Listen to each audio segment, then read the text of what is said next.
Okay guys, I wrote the initial script in the middle of the night as the situation was unfolding, so I'm going to separate this video into two sections, the first being my original script created the night before, and the second section being somewhat of an update from the next day. Let's get started.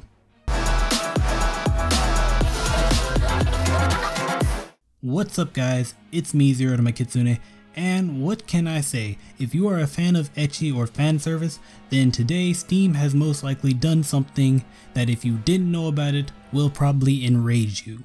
So what exactly happened? Well, yesterday many, and I mean many game developers with titles on Steam got a particular email from Valve stating their games contained pornographic content and would be removed within 7 to 14 days.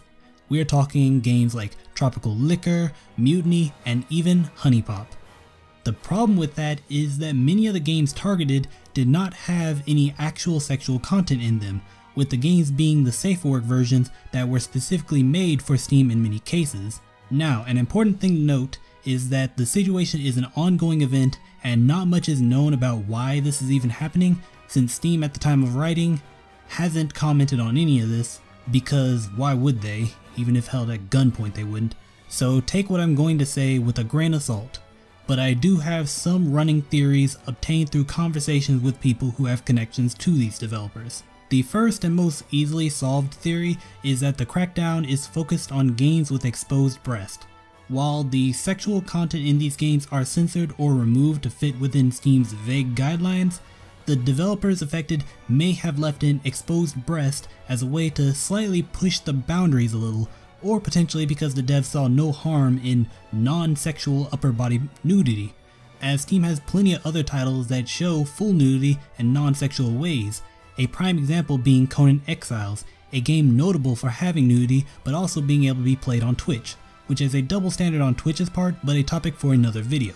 This is both reassuring and concerning at the same time, as while this means all developers could make small adjustments to their censored editions, while the uncensored versions remain untouched and freely available via patch, this also means that anime games are indeed playing by a separate set of rules compared to Western video games, that also have non-sexual nudity in them. Let's be real, if Mass Effect Andromeda was on Steam, they wouldn't have to put up with any of this. The other and much more alarming theory is that Steam, which is based in Washington, may be reacting to new laws in the state focused around age-gating mature content from minors. I could not verify what law they were talking about, so just take this with even more grains of salt than the previous theory. But if this is indeed true, then first of all it could just result in Steam cracking down on exposed breast like the first theory, but if they are being required to go after the games themselves, then there would be nothing the devs could do to alleviate this situation. It would be purely on Valve to update their service with better age gating, whatever that may be, who knows, we might end up with the fancy EU porn ID card treatment, before games of this nature could return on Steam. And I don't see why Valve would willingly change their service for a genre that is in such a gray area to begin with. I'm more inclined to believe the first theory, as it also explains how these proper VNs are getting hit while the more dubious games are being ignored.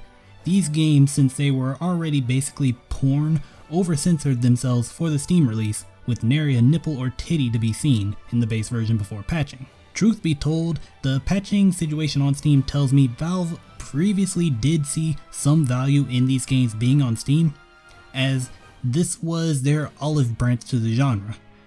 Until, you know, the day Valve maybe would decide it'd be safe enough to create an adult spin-off to Steam. They can't officially give games with blatant sexual content their blessing, but during that time, the games could survive with off-site patches to restore censored content. Remembering that, it makes me want to give Valve the benefit of a doubt on this situation, as the developers were not flat out removed from the service, but given around 2 weeks, to make alterations to their games.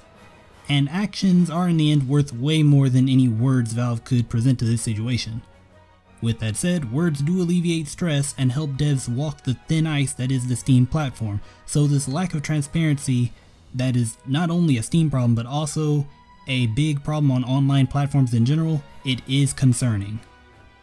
The best thing I can say is that if you care about this, then don't be silent and let Steam know you are concerned about the titles you are willing to buy on Steam not being available potentially on their platform.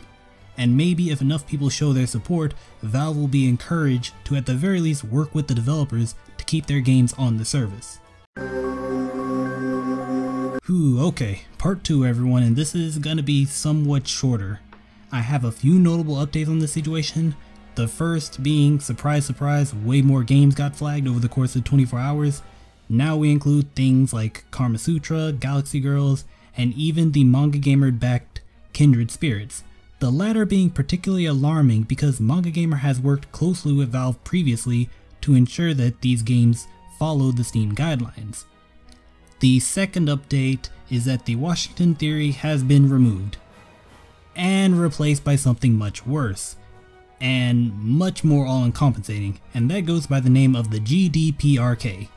Keeping in mind that I am no legal expert and much of this is pure speculation, let's dive into the GDPRK. The GDPRK, I'm saying that a lot, is a subsection of a recently adopted European Privacy Act called the GDPR that focuses exclusively on children's privacy. It basically forces any service offered to children to decide whether their product is for kids or for grown-ups. There is no general audience middle ground with this in play. So, and keep in mind that none of the people I brainstormed this with were legal experts either. The theory we came to was that Steam is being strong-armed into taking a rather sudden and reactive action against a recent wave of anime games with sexual content on Steam. Backing this claim slightly is the somewhat similar site by the name of Pixiv, and it's very recently changing their privacy policy specifically due to this new rule. They even state it in the blog post update. If this turns out to be true, then the situation once again is outside the control of the developers.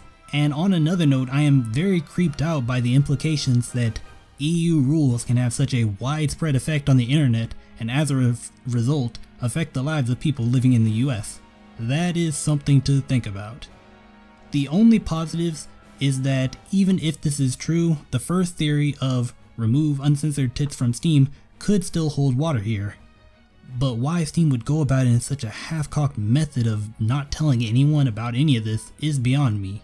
With these new pieces of information, I'm even more worried about the worst case scenario, but the knowledge that this may all be solved with a bit more censorship on the Steam versions, as much as I hate it, it is very reassuring with regards to the continued existence of these games.